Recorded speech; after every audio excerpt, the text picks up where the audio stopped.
왕하 2장 말씀을 통하여서 두 가지로 살펴볼 텐데요. 오늘 이제 이 시므이라는 사람이 등장을 합니다. 여러분 시므이 잘 아실 것입니다. 베냐민 지파 소속이지요. 그 사무엘하 16장 말씀에 가면은 거기서 이 다윗 임금님이 아들에게 피하여서 도망갈 때에 산비탈로 이렇게 신하들과 함께 도망갈 때 돌을 막 던지면서 비루한 자여 비루한 자여 하면서 왕을 향하여서 티끌을 날리고, 뭐 비루한 자여 그러면은 빌어먹을 사람아 뭐 그런 식으로 왕을 향하여서 그렇게 심한 저주를 하고 꺼져라 꺼져라 그랬지요. 이 나라에서 사라져라. 그리고 너가 피를 많이 흘렸는데 사울 집안의 피를 흘린 그 연고로 하나님께서 너가 앉아있는 그 왕의 보좌를 아들에게 넘기셨다. 그렇게 저주를 하는데 다윗이 많이 참았지 않습니까? 아비새가 단번에 그냥 목을 날리려고 하니까 아비새를 만류하고 잘 참았는데요. 나중에 보면은 이 사무엘하 19장에 보면은 이 시므이가 급하게 다윗에게 달려오는 내용이 나와 있습니다. 그 압살롬은 이미 세상을 떠나고 다윗이 이제 예루살렘으로 가려고 하는데 마나임에 있다가 이제 요단강 동쪽 편에서 이제 배를 타고 건너려고 대기를 하고 있는데 이 시므이가 급하게 요단강 서편 쪽에서 동편으로 넘어오면서 다윗 임금님 앞에 무릎을 털썩 꿇고 사죄하는 내용이 사무엘하 19장 말씀에 나와 있습니다. 그때 보면은 이 베냐민 사람은 1,000명을 데리고 왔거든요. 그러니까 이 시므이라는 사람은 그냥 평범한 서민이 아니고 사람 1,000명 모은다는 것이 그리 간단한 문제가 아닌데 그만큼 어느 정도의 힘을 가지고 있는 그런 사람이었어요. 1,000명과 함께 다윗 앞에 나와서 무릎을 꿇고 사무엘하 19장 19절 이하에 보면은 저에게 죄를 주지 마옵소서, 벌을 내리지 말아 달라고 그렇게 이야기를 하고, 왕이시여 내가 왕이 예루살렘에서 나오시던 그날에 패역한 일을 하였는데 그 패역한 일 행한 것 기억하지 말아 주십시오 이야기를 하면서 자기 자신이 내가 범죄하였는데 제일 일찍, 이스라엘 백성들이 많이 있지만은 제일 일찍 왕 앞에 와서 이렇게 왕을 영접하지 않습니까? 저를 용서해 달라고 그렇게 이야기를 하는데 괘씸하겠지요. 그때 아비새가 또 이 왕을 저주하고 기름 부음 받은 자를 향하여서 그런 독한 말을 한 이 자를 단번에 처치해야 되지 않습니까? 하니까 다윗이 또 만류를 하고 이제 그를 향하여서 이제 맹세를 합니다. 하나님 앞에 서약을 하는데 오늘날 네가 칼로 죽지 아니하리라 그렇게 하나님 앞에 서약을 하는 내용이 나와 있습니다. 제가 곰곰이 그 내용을 오늘도 이렇게 생각해 보니까 아마 다윗이 하나님 앞에 무릎을 꿇고 회개를 많이 했지요. 뭐 혀를 적시면서 침상을 띄우면서 그렇게 밧세바 사건을 두고 회개를 했는데 이 시므이가 왕 앞에 나와서 그렇게 자기가 범죄했습니다, 죄를 주지 마옵소서 그렇게 이야기를 하니까 자기 자신이 하나님 앞에 회개했던 그 범죄들 그런 것이 생각나서 아마 시므이를 그냥 용서한 것 같아요. 뭐 더 큰 이유는 정치적으로 지금 왕직을 회복해서 예루살렘에 내려가는데 굳이 그 베냐민 지파 사람을 해하면 민심에 어떤 혼란이 있지 않을까 그런 것도 있겠지요. 그런 것도 있지만은 영적으로 생각하면은 자기 자신이 하나님 앞에 그렇게 울부짖고 회개했는데 이 사람이 내 앞에 나와서 잘못했다고 하는데 내가 어떻게 칼을 들어서 칠 수가 있겠는가. 그렇게 해서 이제 용서를 해준 것 같아요. 그러나 지금 오늘 본문 말씀에 보면은 그 7절, 8절, 9절 내려가면서 이제 다윗 임금님이 세상을 떠날 때가 되었잖아요. 자기가 하나님 품으로 간다는 것을 알고 있었기 때문에 솔로몬을 불러서 유언식으로 그렇게 이야기를 하는데, 이 심의에 대해서 이야기하는 내용이 8절, 9절 그렇게 나와 있거든요. 거기에 보면은 이제 이 다윗이 과거에 그 일을 솔로몬에게 거론을 하면서, 내가 예루살렘에서 나와서 너 형 압살롬을 피하여 그렇게 도망가던 때에 이 심의라는 자가 독한 말로 나에게 퍼부었다는 거죠. 퍼부은 것도 아닙니까? 독한 말로 그렇게 퍼부었는데, 그러나 압살롬이 세상을 떠나고 다시 황궁을 하는데 이자가 1,000명을 거느리고 와서 무릎을 꿇고 사죄를 하는 바람에 내가 그때는 칼로 죽이지 않겠다 서약은 했지만은 9절 말씀에 가면은 솔로몬에게 알아라는 거예요. 알아야 된다. 너는 지혜로운 자이기 때문에 지혜롭게 행할 줄 안다. 이 흰머리에 피를 흘리고 음부에 내려가도록 하라. 그 간접적인 표현이거든요. 생명을 끊으라는 말씀이죠. 어떻게 다윗 임금님이 하나님 앞에 서약을 했는데 그렇게 또 아들에게 죽이라고 하는가. 자기가 서약한 것은 뭐 죽으면 끝나잖아요. 죽으면 끝나기 때문에 아들을 향하여서 그 부분에 대해서 이제 이야기를 하고 유언식으로 이야기를 하고 세상을 떠나는데, 이 심의라는 사람은 굉장히 교활한 사람이에요. 왜냐하면은 우리 사람은 약한 사람 보면은 그래도 죄성은 있지만은 약한 사람 보면 그 사람 도우고 싶고 또 일으켜 주고 싶고 불쌍히 여기는 그 마음이 있는데, 이 심의는 약한 사람을 보면 도리어 누르고 약한 사람을 보면 그 위에 군림하려고 하는 그런 죄된 성품이 강한가 봅니다. 그러기에 왕이 그렇게 피난 떠나는 그 자리에서 티끌을 날리고 왕을 저주했지요. 그리고 다시 왕이 힘을 얻으니까 힘 얻은 그 왕 앞에는 꼼짝도 하지 못하고 그냥 벌벌 떨면서 그렇게 사죄를 하는데, 이제 솔로몬 임금님이 이제 다윗이 세상을 떠나고 나서 이 심의에 대해서 어떻게 하는가, 그것이 오늘 말씀의 중요 핵심이에요. 거기에 영적인 메시지가 있거든요. 그 솔로몬 임금님이 이 심의를 어떻게 대하는가, 두 가지인데요. 첫 번째는 너는 은혜로 살아가는 사람이다 하는 그것을 간접적으로 그에게 알리고 있어요. 너는 은혜로 살아가는 사람이다. 그럼 우리 다 은혜로 살아가는 사람 아니에요. 그 선왕이 세상 떠나고 나서 이 솔로몬이 심의를 부르는 내용이 그 36절 이하에 쭉 나와 있습니다. 그러니까 예루살렘 가까이 베냐민 지파가 살고 있는 그 지역에 살았지만은 예루살렘 성 안에 들어와서 사는 사람은 아니겠지요. 그래서 이 솔로몬이 사람을 시켜서 저 심의 예루살렘으로 불러들여라.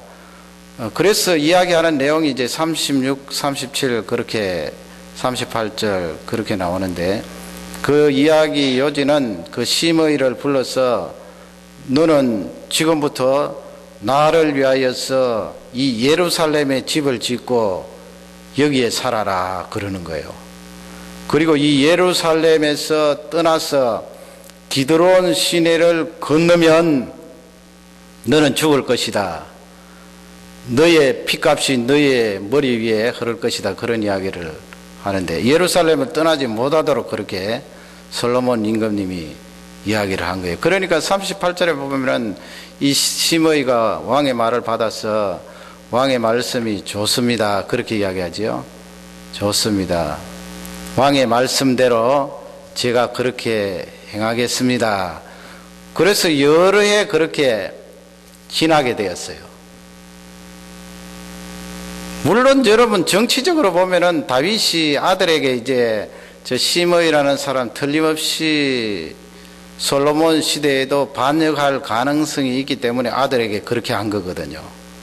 그리고 그 중심 내용은 하나님의 기름 부음 받은 자를 향하여서 그렇게 저주하고 돌을 던지고 그렇게 한 것은 하나님 앞에 크게 잘못한 것이기 때문에 솔로몬에게 그런 내용을 염두에 두고 이야기를 했는데, 그러면 솔로몬은 왜 이 자를 예루살렘에 불러들였나요? 그것은 감시하기 위해서요. 뭐 표면적으로 드러나는 내용은 감시하기 위해서, 저자가 예루살렘에서 좀 떨어져서 어떤 짓을 할지 모르니까 예루살렘에 불러들여서 그 안에만 살도록 감시하자는 목적이 있겠지요. 떠나지 말라, 떠나면 죽는다. 여러분, 감시하고자 하는 목적도 있지만은 영적으로 생각해 보면은요, 너는 선왕인 다윗 임금님의 은혜로 그 목숨을 유지하고 살아가는 사람이 하는 그런 메시지가 있는 거예요. 벌써 죽었을 사람 아니에요. 요단강 다윗이 건너기 전에 아비새가 목을 날릴까요 하니까 아비새야, 너와 내가 무슨 상관이 있느냐 하면서 막아서 그렇지, 그냥 목을 날린들 누가 원망을 하고 누가 다윗에게 비난을 하겠어요? 사실 비난하는 사람 없거든요. 1,000명 뭐 베냐민 지파 1,000명 데리고 와도 그 사람들도 할 말 없거든요. 하나님이 기름 부어 씌우신 자에게 그렇게 저주를 하고 독한 말을 했는데 그 목 친다고 누가 비난을 하고 나무라 하겠습니까? 그러나 다윗은 자기가 하나님 앞에 범죄했을 때 회개하고 용서를 구하였더니 하나님께서 여디디야 하면서 솔로몬이라는 귀한 아들을 주셨는데, 저 용서를 구하는 저자를 내가 어떻게 처단할 것인가. 그래서 살려요 준 것 아니에요. 이 시므이라는 사람은 절대적으로 다윗 임금님의 은혜로 살아가는 거예요. 그러나 사람이 살다가 보면은 그 은혜를 까맣게 잊어버리잖아요. 한 해 지나고 두 해 지나고. 우리 자녀들 뭐 부모님이 늘 잘해 주시는데 같이 늘 살아가면 은혜를 모른다고요. 은혜를 어떻게 합니까? 그것이 상식이 되고 당연히 부모님은 나에게 그렇게 해줘야 되지, 그렇게 생각하거든요. 감사도 없고. 그러니 이 시므이도 원래 교활한 사람인데 세월이 자꾸 흐르니까 뭐 감사가 어디에 있겠어요. 처음에는 다윗 임금님에게 속으로도 많이 감사하고 기뻐했겠지요. 자기가 살아났으니까. 세월이 이제 흐르고 임금님이 세상 떠나고 그 아들이 왕이 되었는데 이제는 뭐 감사가 저 강 건너 불구경이에요. 그러니 솔로몬이 이 지혜로운 임금님이기 때문에 예루살렘에 이 자를 불러서 너 지금까지 살고 있는 것은 나의 아버지 다윗 왕의 은혜로 사는 거야. 그것을 지금 가르쳐 주고 있는 거예요. 그러면 여러분, 이것이 우리에게 무슨 적용이 됩니까? 우리도 그렇지 않아요. 우리도 그렇거든요. 우리도 어느 분의 은혜로 살아가는 사람이거든요. 39절 말씀에 가면은 거기에 이제 3년이라는 숫자가 나와요. 3년 뒤에 이제 이 시므이가 어느 정도 힘을 가지고 있으니까 그 밑에 종이 있었거든요. 이 종 둘이 도망을 갔는데 어디로 도망갔는가 하면은 주위 사람들이 이렇게 알려주는데 블레셋 땅에 있는 가드 왕 아기스에게 도망갔다, 그런 소문이 들리는 거예요. 그러면은 이 3년 전에 솔로몬 임금님과 약속했던 그 약속을 기억하고 나는 다윗 임금님의 은혜로 지금까지 살아가는데 솔로몬 임금님의 그 서약한 그 내용도 철저히 지켜야 돼, 그렇게 생각해야 되는데, 이 시므이가 주선주선 짐을 싸서 그 다음에 나귀 안장을 지우고 블레셋 땅으로 가잖아요. 그리고 아기스에게 나아가고 두 사람의 종을 다시 데리고 오게 되는데, 솔로몬 임금님이 그걸 모를 리가 없지요. 왜냐하면 예루살렘 불러들일 때 벌써 감시하는 사람을 세웠을 거 아니에요. 보고가 딱 들어오니까 그 보고를 받아서 시므이를 처단을 하는 내용이 오늘 말씀에 나와 있습니다.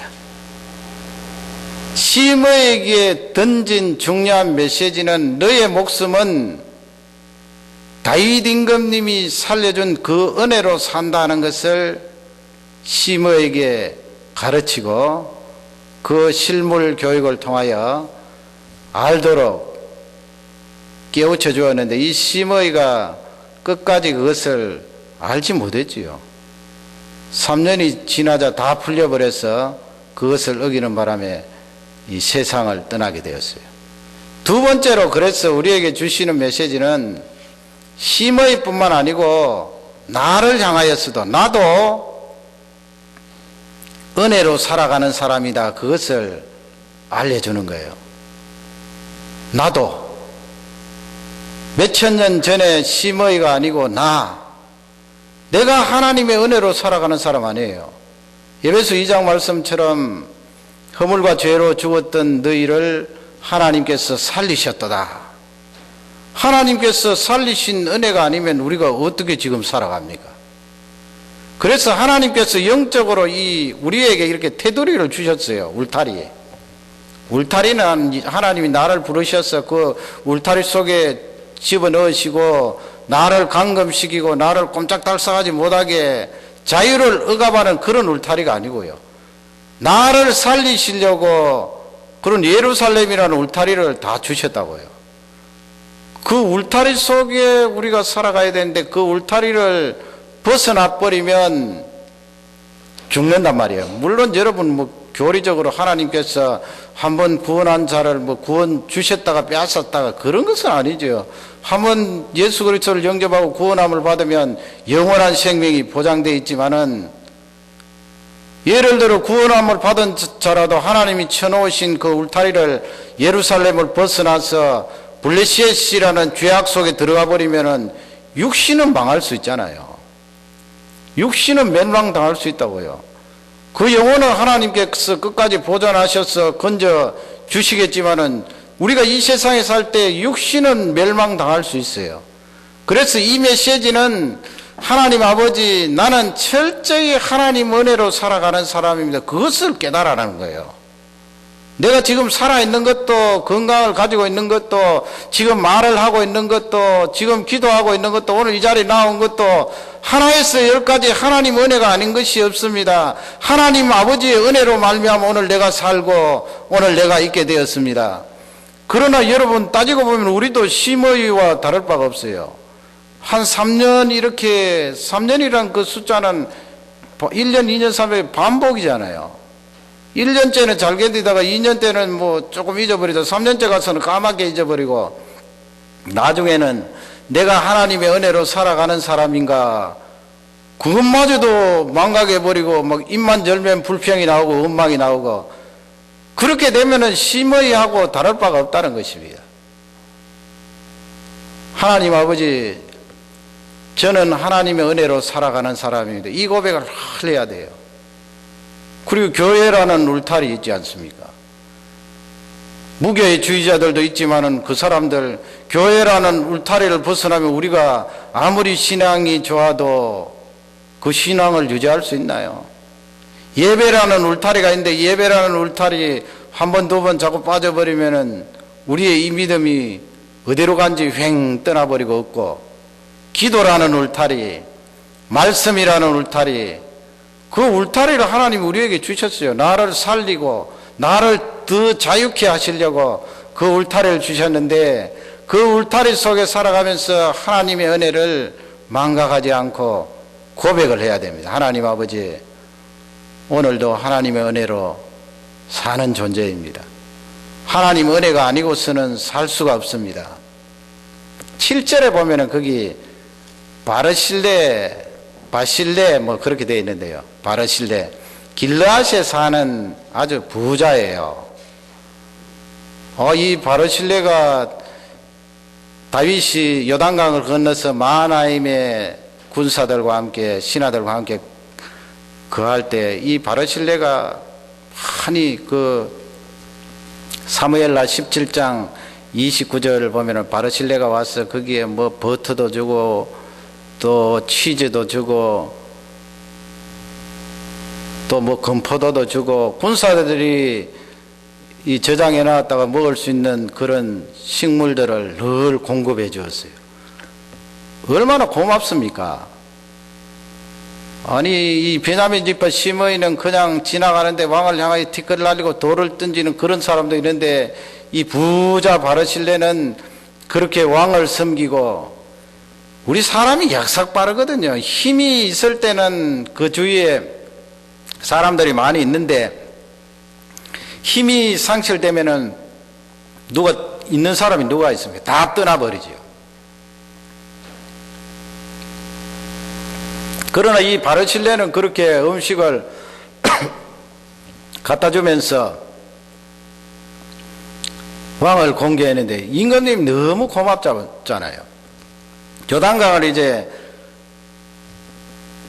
건너서 예루살렘으로 오는데, 그 요단강까지 이 바르실레가 아들들 데리고 와서 임금님하고 배를 같이 탔나 봐요. 그것이 사무엘하 19장 말씀에 나오는데, 19장 33절 이하에 나오는데, 왕이 너무 고마우니까 바르실레에게 그래요. 자네가 그래 나에게 이렇게 음식을 공개했는데 지금부터 예루살렘에 가서 나하고 같이 살자 그러거든요. 그 얼마나 좋아요. 임금님이 예루살렘에 가서 궁궐에서 같이 살자면, 우리 같으면 그냥 임금님 만세하고 따라가서 왕궁에 살 텐데, 이 바르실레는 연세가 80인데 임금님, 내가 이 나이에 내가 살면 내 생명이 보존되면 얼마나 보존된다고 제가 임금님 왕궁에 가서 삽니까? 저는 이미 나이가 많아서 흉한 것도 모르고 길한 것도 모르고, 또 노래를 부르는 남자들의 음성도 모르고 노래를 부르는 여자들의 음성도 잘 듣지 못하고, 도리어 왕궁에 가면은 왕의 누를 끼칠까 두렵습니다. 그 다음에 뭐라고 말하는가 하면은요, 제가 그냥 왕을 섬기고 임금님을 공개했는데 왕은 어찌해서 저에게 상을 내리시려고 합니까? 그런 말을 해요. 이 바르실레는 시므이와 반대 아닙니까? 그래서 저는 이 길라 땅에 다시 돌아가서 선조들이 묻혀 있는 그 묘에 저도 묻히겠습니다. 그런 이야기를 하니까. 이분은 하나님의 은혜를 아는 사람이에요. 그 하나님께서 바르실레라는 이 사람에게 재산도 주시고 그 기업을 그 길르앗 땅에 주셨는데, 아무리 임금님이 왕궁에 가서 살자 그래도 저는 아닙니다. 임금님, 하나님께서 나에게 주신 그 은혜로 살아가는데, 하나님께서 나에게 주신 은혜는 길르앗 땅입니다. 이 길르앗 땅을 지키면서 하나님이 나에게 주신 그 은혜를 누리고 살겠습니다. 그런 고백이거든요. 그러니까 이 바르실레는 시므이와 반대되는 사람이에요. 여러분, 오늘 말씀을 통하여 바르실레를 배워야 되겠지요. 그것이 예루살렘이 되었던 길르앗이 되었던 이 노인은 하나님의 은혜를 늘 감사하는 사람이에요.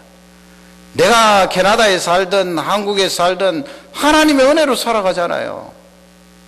내가 왕국에 들어가면은 하나님 더 감사하고, 길르앗 땅에 들어가서 살면 원래 살면은 덜 감사하고, 그런 게 아니라, 하나님 아버지, 하나님, 나는 왕궁이 아니라도 하나님이 나에게 주신 은혜 길르앗 땅에서 일생을 살면서 거기에 묻히겠습니다 하는 그런 고백이거든요. 참 귀한 어른이에요. 그래서 다윗이 그 아들들에게 은혜를 베푸는 내용이 나와 있는데, 그 7절 말씀에 바르실레를 이야기하면서 이 솔로몬에게 그 아들들에게 은혜를 베푸라고 하는 내용이 나와 있습니다. 그래서 여러분, 오늘 이 시므이와 바르실레를 통하여서 시므이의 반대쪽 바르실레처럼 하나님의 은혜를 늘 생각하고, 나는 하나님의 은혜로 살아가는 존재입니다. 하나님이 나에게 허락하신 그 공간 속에서 마음껏 자유를 누리고 감사하면서 이 시므이처럼 죄악으로 뛰어들고 하나님의 말씀을 어기는 그런 일은 하지 않겠습니다. 고백하는 일이 대단히 중요합니다. 오늘 이 말씀을 통하여 나 자신이 늘 하나님 앞에 감사하며 그 하나님이 주신 은혜로 승리하는 3일간이 되시기를 주님의 이름으로 축원합니다.